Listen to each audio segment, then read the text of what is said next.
সুন্দরী মেয়ে। ও বন্ধু, যুবকটা প্রতিদিন কন্টিনিউয়াসলি বন্ধু মসজিদে আসা যাওয়া করে আল্লাহ রাসূলের গোলামিতে নিজেকে নিয়োজিত রেখেছে। ওই সুন্দরী মেয়েটা মনের অজান্তেই যুবকের প্রেমে পড়ে গেছে।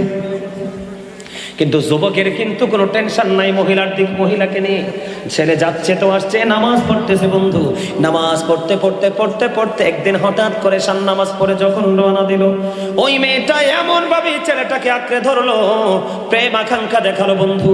ছেলেটা কি করলো, ধীরে ধীরে তার বাড়ির দিকে না গিয়ে মেয়েটার ঘরে ঢুকলো। কোন ঘরে? মেয়েটার ঘরে ঢুকে গেল।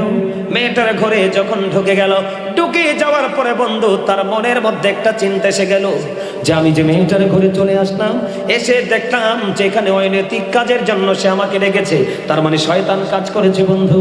ছেলেটার হাসুরের দিনের কথা মনে হয়ে গেল, আল্লাহর দরবারে দাঁড়াতে হবে সে এটা মনে হয়ে গেল, কেমন করে জবাব দিব এই চিন্তা ছেলেটার মনে হয়ে গেল।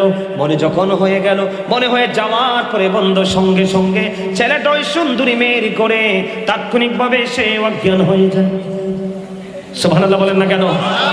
কি হয়ে গেল? আপনাদেরকে বলে গেলে চলবে না। যেখানে একজন বেগানা নারী থাকে, যেখানে একজন বেগানা পুরুষ থাকে, এখানে থার্ড পারসন থাকে শয়তান। শয়তান কিন্তু মুসলমানের বন্ধু নয়, শত্রু। কথা বলেন না কেন?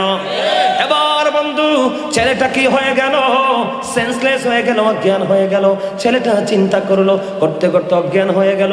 এই দিক দিয়ে মা বাবা পেরেশান হয়ে গেল, পাগল পারা হয়ে গেল। ছেলেটা কোথায় রে, খুঁজতে খুঁজতে এই সুন্দরী মেয়ের ঘরে এসে ছেলেটাকে পেয়ে গেল। পাওয়ার পরে এখান থেকে বন্ধু বাড়িতে নিয়ে গেল। বাড়িতে নিয়ে যাওয়ার পরে ছেলেটার চেঞ্জ ফিরে আসলো, তার মানে হুঁশ ফিরে আসলো। আসার পরে ছেলেটাকে প্রশ্ন করা হলো, বাবা বাবা গো তুমি কেমন করে ওখানে গিয়েছো একটু বলে দাও না। এবার ছেলেটা বিস্তারিত সব কিছু বন্ধু খুলে বলল, আপন স্বজন সবার উপস্থিতিতে খুলে বলার পরে তাৎক্ষণিকভাবে সে আবার অজ্ঞান হয়ে যায়। অজ্ঞান হয়ে সাথে সাথে সে মৃত্যুবরণ করে। ইন্না লিল্লাহি ওয়া ইন্না ইলাইহি রাজিউন। মানুষ যখন মারা গেল, ছেলেটা তাকে কবরে নিয়ে যাওয়া হলো, কবরে দাফন করা হলো। সব কিছু সম্পূর্ণ করে হযরত ওমর রাদিয়াল্লাহু তাআলা আনহুকে ডাকা হলো। ওমর রাদিয়াল্লাহু তাআলা আনহু সোজা দৌড়ে চলে গেল ওই ছেলেটার কবরের পাড়ে গিয়ে বিস্তারিত সব ঘটনা তিনি জানলেন। জানার পরে তিনি বললেন, যারা এই রকম জঘন্য পাপ করতে গিয়ে ফিরে আসে, কি করে? যারা এইরকম কাজ, এরকম জঘন্য পাপ অন্যায় করতে গিয়ে আল্লাহর কথা মনে করে, হাসরের কথা মনে করে অপরাধ করতে গিয়ে ফিরে আসে, আর ফিরে এসে যদি তারা ইন্তেকাল করে, তার মৃত্যুবরণ করার পরে আল্লাহ তার কবরে দুইটা জান্নাতের সুখ দেয়। কে বলতেছে? ইসলামের দ্বিতীয় খলিফা হযরত ওমর রাদিয়াল্লাহু তাআলা আনহু।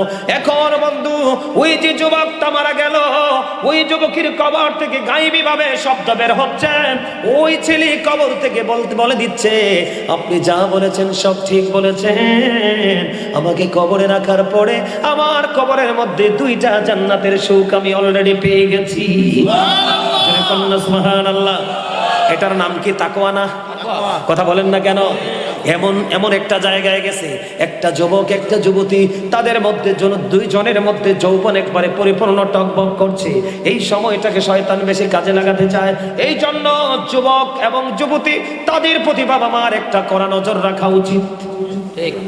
আপনার ঘরের সাথে মাত্র 3.5 হাত ঘর, এই ঘরে কেন বিজ্ঞান ঢুকতে পারে না? এতে বোঝা যায় ও বন্ধু, মরার পরের জগৎ পুরো ভিন্ন।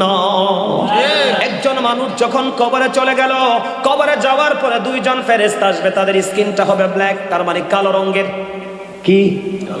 ফেরেশতারা কালো হবে দেখতে, তাদের রং হবে কালো। ও বন্ধু, তাদের চোখগুলো হবে ব্লু। কি?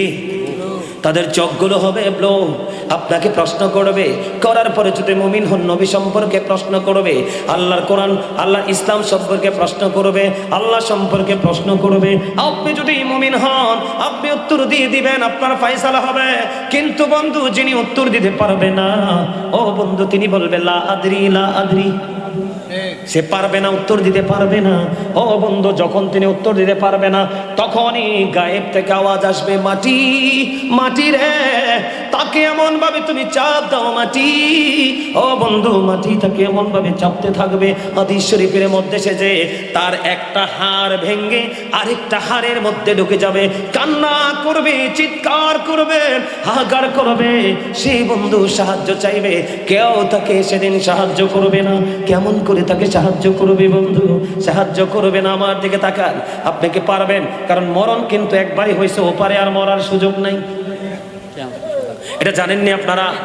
একবারে দুনিয়া, একবারে মৃত্যুর সুযোগ, আর মরার পরে আর মরার সুযোগ নেই। কারণ আমার আল্লাহ বলেছেন, লা ইয়ামুতু, people will not die that day, সেদিন মানুষগুলো মরতে পারবে না। আল্লাহ বলেছেন, ফিহা ওয়ালা ইয়াহইয়া, people will not be able to live that day, সেদিন মানুষগুলো বন্ধু বাঁচতেও পারবে না। আল্লাহ বলেছেন, ওমা হুমান হাবিয়ু গায়িবিন, আল্লাহ বলেছেন, people will not be able to escape that day, সেদিন মানুষগুলো সেখান থেকে পালাতে পারবে না, বাঁচতে পারবে না, মরতে পারবে না, পালাতে পারবে না। কান্না, চিৎকার, হাহাকার বন্ধ, আকাশ বাতাস ভারী হয়ে যাবে। শুধুমাত্র কবরে তুমি পা দিয়েছো। ও বন্ধু, হাসর মিজান পৌঁছার কিয়ামতের দিন তো বাকি রয়ে গেছে। কথা বলেন না কেন? কত ভয়ঙ্কর হবে, কত নির্মম হবে, কত নিষ্ঠুর হবে। কারণ জীবন তো আপনি কোরবানি করেছেন সন্তান এবং সম্পদের জন্য। কোরআন শরীফের 19 পারা সূরা শুআরার 88 নম্বর আয়াতে আল্লাহ বলেছেন, ইয়াউমা লা ইয়ানফাউ মালু ওয়ালা বানুন, যেই দিন আপনার ধন সম্পদ সন্তান সন্ততি কাজে আসবে না। ও বন্ধু, সেই দিন তো কবর। কথা বলেন না কেন? আজকে আপনি কাঁদছেন, খেয়াল করেন, একটা হাড় আর একটা হাড়ের মধ্যে ঢুকে যাবে। হাইরে কষ্ট, হাইরে দুঃখ, কে নিবে রে সেদিন সে যন্ত্রণার ভাগ? না নিবে তোমার বিবি, না নিবে বন্ধু মা বাবা, না নিবে তোমার আদরের সন্তান, কেউ তোমার আপন হবে না, কেউ সেদিন তোমার সাথে ক্লোজিং করবে না।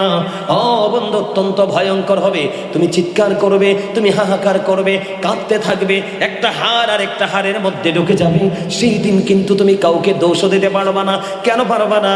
আল্লাহ কোরআন শরীফে সূরা ইউনূসের 44 নম্বর আয়াতে আল্লাহ বলেছেন, ইন্নাল্লাহা লা ইয়াজলিমুন নাসা শাইআ ওয়ালাকিন্নান নাসা আনফুসাহুম ইয়াজলিমুন। আল্লাহ বলেছেন, আল্লাহ বান্দার উপর অত্যাচার করে না, বান্দা নিজেই নিজের উপর অত্যাচার করে। ও সুবর্ণপুরের মানুষ, আমার মায়ের দেশের মানুষ, সবাইকে বলছি হৃদয় খুলে শোনো, আমার আল্লাহ জানিয়ে দিয়েছে, আল্লাহ বান্দার উপর জুলুম করে না, আল্লাহ বান্দার উপর অত্যাচার করে না। আল্লাহ বলেছেন, আল্লাহু লা ইউহিব্বুজ জালিমিন, যারা অত্যাচার করে আল্লাহ অত্যাচারীকে পছন্দ করে না, ভালোবাসে না। আমার আল্লাহ বলেছেন, ওমা লিজ-জালিমিনা মিন আনসার, জালেমরা যখন বিপদে পড়বে আল্লাহ বলেছেন তাদের জন্য আল্লাহ কোনো সাহায্যকারীও রাখে না। জুরি জুরি কন্যা একবার নাউজুবিল্লাহ। আল্লাহ এদিকে কি বলেছেন? তুমি বাঁচতেও পারবা না, মরতেও পারবা না, ওখান থেকে বন্ধু পালাতেও পারবা না। তুমি দুনিয়ার যদি একটা সিসি ক্যামেরা লাগায় কোনো শপিং মলে, দোকানে, তুমি বন্ধু পাগল হয়ে যায়, ভয়ে যাও না। ওই সিসি ক্যামেরার ফুটেজ কিন্তু ডিমলিশ করা যায়, দুনিয়াটা করা যায় না, ধ্বংস করে দেওয়া যায়।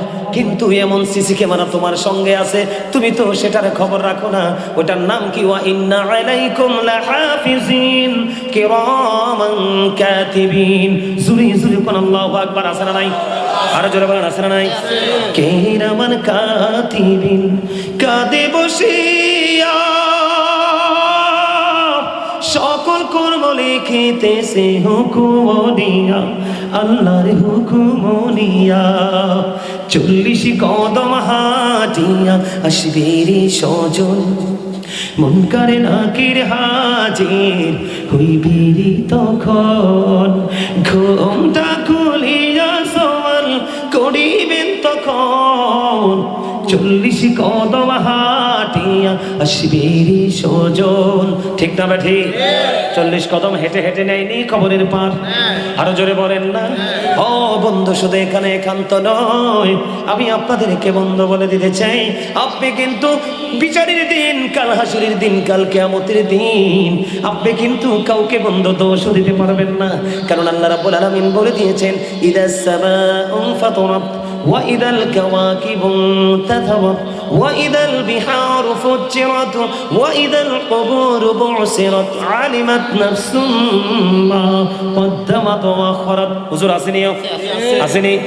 আছে? আপনারা এবারে চিনেননি? এটা কেডা? আপনারা খতিব সাহেব, তা আমারে তো আজকে আটকা দেখছেন তাই না? খতিব সাহেবে মাথা লড়াইয়া কইছে আছে, কেন জিজ্ঞেসি খতিব সাহেবরে আসেনি? তার কারণ হলো এটা অত্যন্ত ভয়ঙ্কর দিন এবং ভয়ঙ্কর আয়াত। কথা বলেন না কেন? আল্লাহ রাব্বুল আলামিন বলেছে কোরআন শরীফের 30 পারা, যারা বন্ধু কোরআন পড়তে পারেন আগামী কালকে কোরআন খুলে গিয়ে দেখবেন কোরআন শরীফের 30 পারা সূরা ইনফিতর। আল্লাহ রাব্বুল আলামিন বলেছেন প্রথম নাম্বার আয়াতে বিসমিল্লাহির রহমানির রহিম। আল্লাহ রাব্বুল আলামিন বলেছেন ইদাস সামাউ ফাতারাত ওয়া ইদাল কাওয়াকিবু ইনতাসারাত وإذا البحار فجرت وإذا القبور بعثرت علمت نفس ما قدمت وأخرت। আল্লাহ রাব্বুল আলামিন জানিয়ে দিয়েছেন আকাশটা সেদিন ভেঙে যাবে। কোন দিন? কিয়ামতের দিন। ও বান্দা, আপনার মাথার উপরে আসমান থাকবে না। আল্লাহ বলেছেন কিয়ামতের দিন আসমানটা ভেঙে চূর্ণ বিচূর্ণ হয়ে যাবে, আকাশের তারাগুলো বিক্ষিপ্ত হয়ে ঝরে ঝরে পড়বে, সমুদ্রটা সেদিন উদ্বেলিত হয়ে যাবে। আল্লাহ বলেছেন وَإِذَا الْقُبُورُ بُعْثِرَتْ عَلِمَتْ نَفْسٌ مَا قَدَّمَتْ وَأَخَّرَتْ। আল্লাহ বলেছেন কবরটা সেদিন ওপেনিং করা হবে। সবচেয়ে বড় ভয়ঙ্কর কথা হলো আপনি এত বড় বিপদে পড়ে যাবেন, কাউকে আপনি দোষ দিতে পারবেন না, কারণ আল্লাহ রাব্বুল আলামিন বলে দিয়েছেন আর সেদিন কবরটা যখন ওপেনিং করা হবে আপনি আমি প্র্যাকটিক্যালি দেখতে পারবো কে কি করেছি আর কি করিনি। ঠিক না ঠিক? আরো ভয়ঙ্কর খবর শোনেন। আমি আপনাদেরকে বলে দিতে চাই বন্ধু, আমি আপনাদেরকে বলে দিতে চাই গো ও বন্ধু, ভয়ঙ্কর খবর, অত্যন্ত ভয়ঙ্কর খবর। এই দুনিয়ায় কিন্তু আপনি দৌড় দিতে পারেন, ঠিক, অভাবে পড়লে কিন্তু কারো না কারো কাছে হাত পাততে পারেন, অসুস্থ হলে কিন্তু ট্রিটমেন্ট নিতে পারেন, ঠিক কিনা বলেন? ওই পাঠটা এত ভয়ঙ্কর হবে রে। আল্লাহ বলেছেন ইন্না বাতশা রাব্বিকা লাশাদীদ। আল্লাহ বলেছেন the seizing of Allah is difficult. আল্লাহর ধর, আল্লাহর পাকড়াও বড় শক্ত, বড় কঠিন। ও বন্ধু, আল্লাহ বান্দাকে খুব শক্ত করে ধরবে, ধরার পরে আপনার কাছ থেকে আল্লাহ বলেছেন ইন্নাল্লাহা সারিউল হিসাব। Allah is going to take account. Allah হিসাব গ্রহণে অত্যন্ত তৎপর। ও বন্ধু, কোন দিকে ছাড় পাওয়ার সুযোগ নাই। আর যারা বলেন আছে, কবর থেকে কিন্তু শুরু হয়ে গেল। বন্ধুরে আমার, মানুষগুলো কাঁদতেছে, পাগল পারা হয়ে গেছে, কাঁদতে কাঁদতে কাঁদতে কাঁদতে কাঁদতে বন্ধু এমন অবস্থা হয়ে যাবে কাউকে পাশে পাবা না। তুমি তো জীবনভর আল্লাহ রাসূল বলে সম্পদ এবং সন্তান নিয়ে ব্যস্ত ছিলে, এই জন্য তুমি আজকে সম্পদ এবং সন্তান একটাকেও তুমি পাবে না। ওই জন্য আমি আপনাদেরকে বলে দিতে চাই আপনারা এখনই সচেতন হওয়া দরকার। কথা বলেন না কেন? আরো জোরে বলে, সচেতন হওয়া দরকার কিনা? আমরা সচেতন হতে চাই কি চাই না? আমি আপনাদেরকে আজকে বলে যাই, আমি আপনাদেরকে আজকে আশ্বস্ত করে যাই, আপনি সারা জীবন অন্যায় করেছেন, কোনো সমস্যা নেই, আজকের পর থেকে নিজের লাইফ স্টাইলকে আপনি চেঞ্জ করে ফেলবেন। শয়তান আল্লাহকে চ্যালেঞ্জ করেছে, আল্লাহ তোমার বান্দাকে কন্টিনিউ আমি ধোঁকা দিতে থাকবো।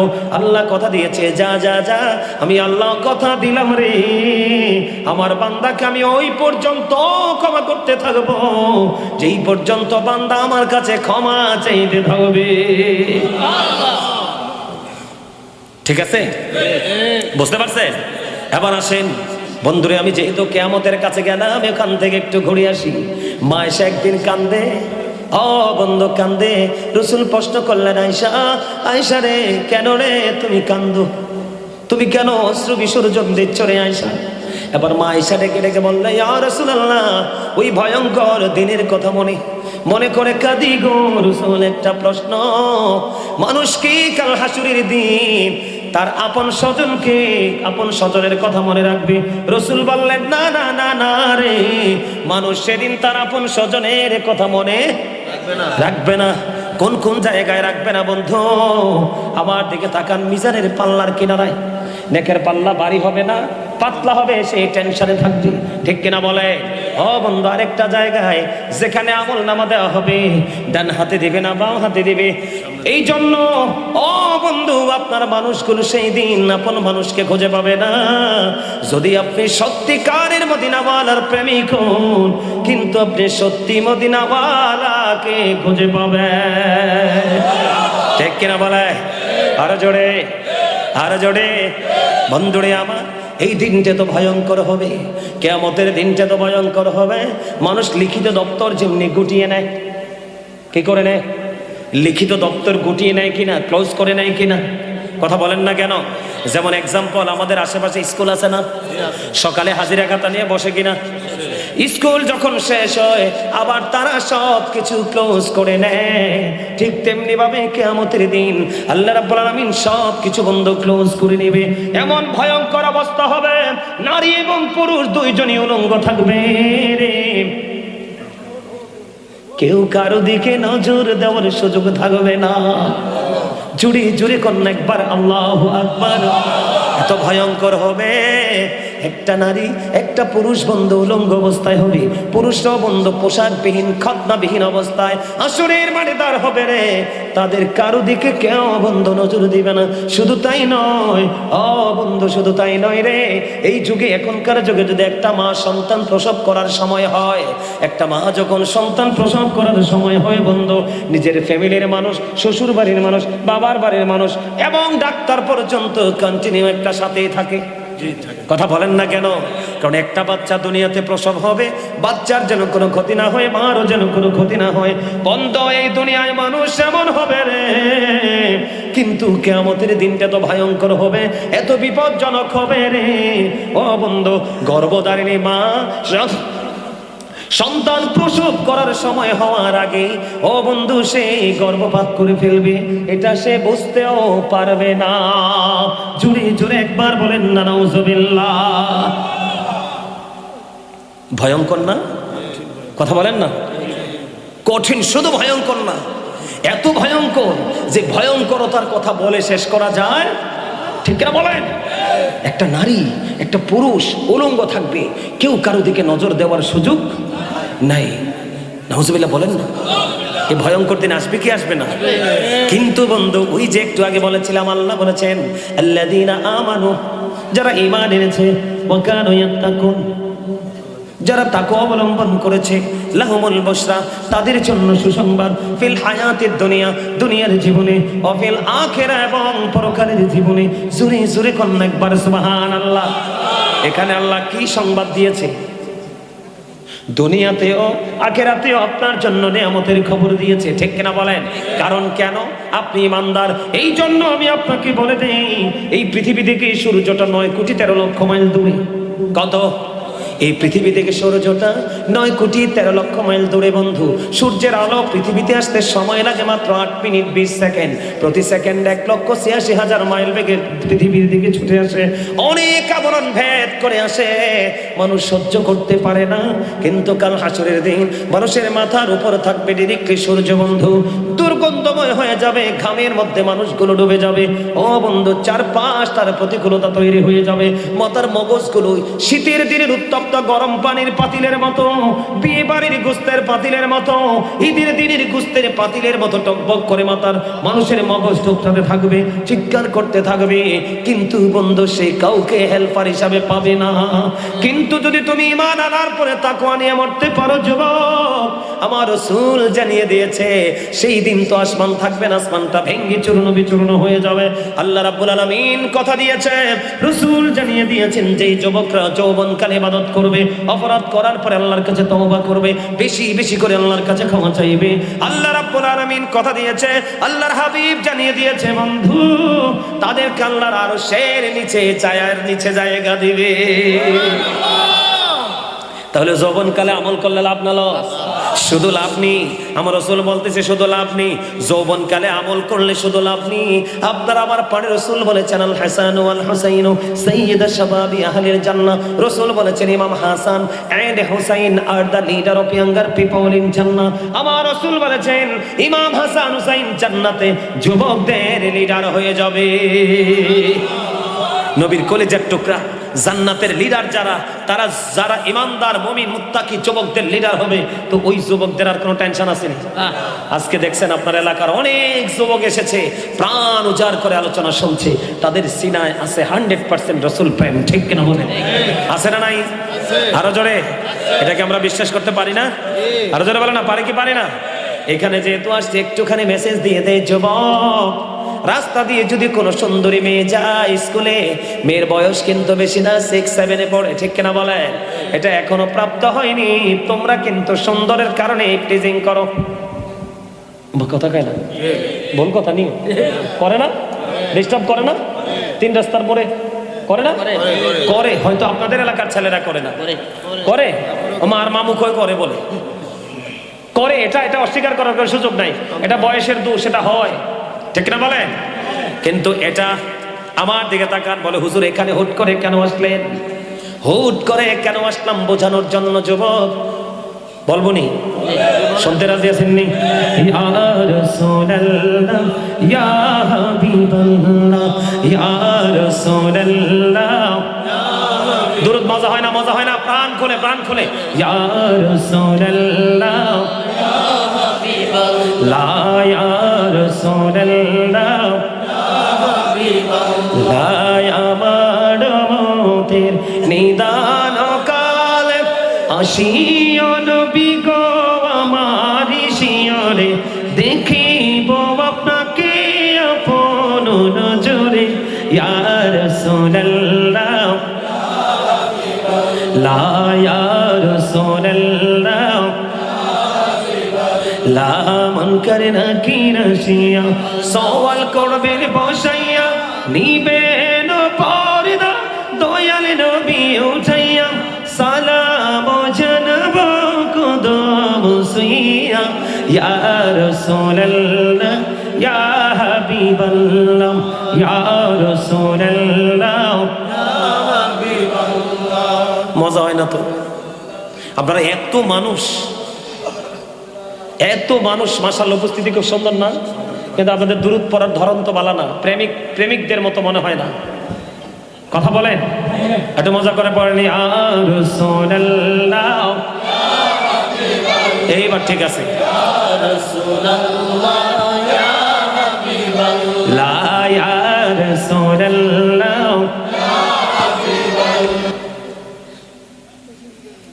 কথা বলেন, আমার কথা কি ঠিক আছে? আর যারা বলেন, যদি আপনি বলেন না হুজুর আমার মধ্যে অহংকার নাই, তাহলে আপনি কৃপণ, বাঁচতে পারবেন না তো। আপনি যদি বলেন আমি অহংকারী না, তাহলে আপনি কৃপণ নলে, কৃপণ মানুষে না, আল্লাহর রাস্তায় দান করতেছে কয় দিতাম না, কয় না, আর দিলেও 500 টাকার নোট লুকাইয়া 5 টাকারটা বের করে, এটাই তো বাস্তবতা, কৃপণ মানুষের কাজ। আর যেটা কৃপণ না কিন্তু মন আছে, ধন নাই, ঘর থেকে যায় এক বিবি এক ওরা ধান দিয়ে দেবো, সুবহানাল্লাহ কর না কেন? গরিবরা কিন্তু ধনীদের থেকে র্যাঙ্কিং এ অনেক এগিয়ে হাসরে। গরিব মানুষের 500 বছর জান্নাতে বসবাস করার সময় 500 বছর পার হয়ে যাবে, আর ধনীরা হিসাবের জন্য সিরিয়াল ধরবে, বুঝছেন? এই জন্য আমি বলি the rich are not always happy, ধনীরা সব সময় সুখী নয়, ঠিক কিনা বলেন? আর যারা বলেন ধনীরা কি না সব সময় সুখী নয়, ঠিক কিনা বলেন? দ্য ভার্চুয়াস আর হ্যাপি, ধার্মিকরাই সুখী, সুবহানাল্লাহ বলেন না? কারা সুখী? ধার্মিকরাই সুখী। আর ধার্মিক মানুষ বেশি খোয়া যায় গরিবদের মধ্যে এবং মধ্যবিত্ত ফ্যামিলির মধ্যে, আমার কথা কয় না? কারণ গরিব ধনী লোকরা তো অহংকার করতে করতে যান শেষ, ঠিক না? না ভুল বললাম? এই জন্য আপনি ওই ধনী হন আত্মার ধনী, আল কিনা কিনা নাফস, প্রকৃত ধনী হলো আত্মার ধনী, আপনি ওই ধন অন্বেষণ করেন। বন্ধুরে আমার, আমি ছিলাম কোথায় বন্ধু? যুবকদের কাছে, ওই যে আরশের নিচে, ঠিক কিনা বলেন? আরো জোরে বলেন। বন্ধুরে আমার, আমি আপনাদেরকে বলে দিই বন্ধু, শেষ হয় নাই, এই সাবজেক্টটা একটু শেষ করা দরকার বন্ধু। জাহান্নামে যাবেন কারণ কন্টিনিউয়াসলি আপনি অন্যায় করেছেন, অপরাধ করেছেন, জুলুম করেছেন, কোরআন হাদিসের অবমাননা করেছেন। আমার মামুর দেশের মানুষ সুদ খায়নি, অমর খোদা বই তো শেষ হয়ে গেল,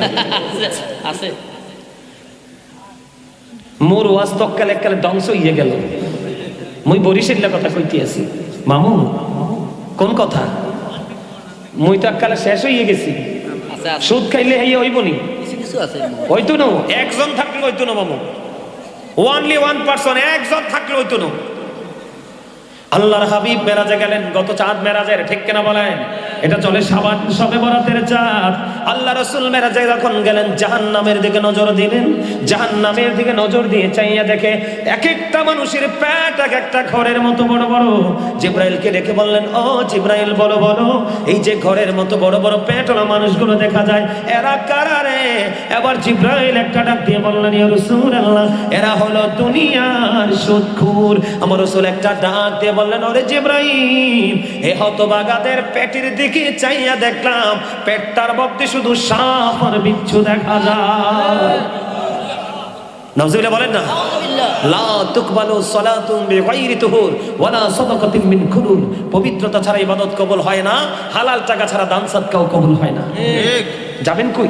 ঠিক 10 টাকা যদি একটা টাকা, জাহান্নামের কথা বলছি, একটা টাকা আপনি সুদের লাগাইছেন আর 10 টাকা আপনার হালাল টাকা, এই 1 টাকা 9 টাকার সাথে লাগার কারণে 9 টাকাও অপবিত্র হয়ে গেছে।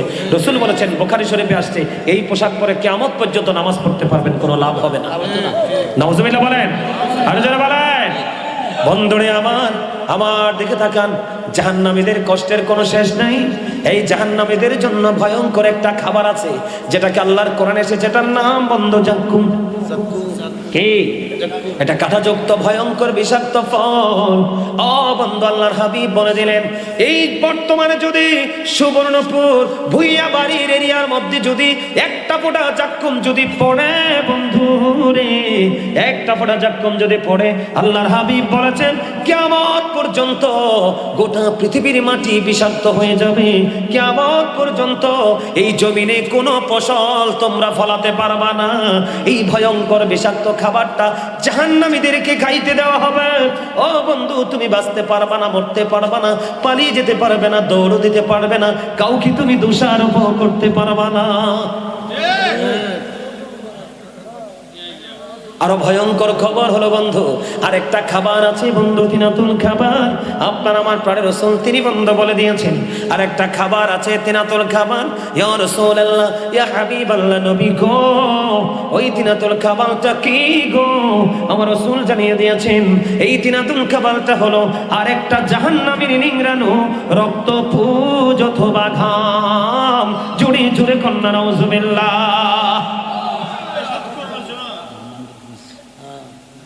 তিনাতুল খাবার ওই দিন পারবো না। আজকে তো বউরে মাইর দিতে পারেন তরকারি লবণ কম হইলে, কথা কয় না কেন?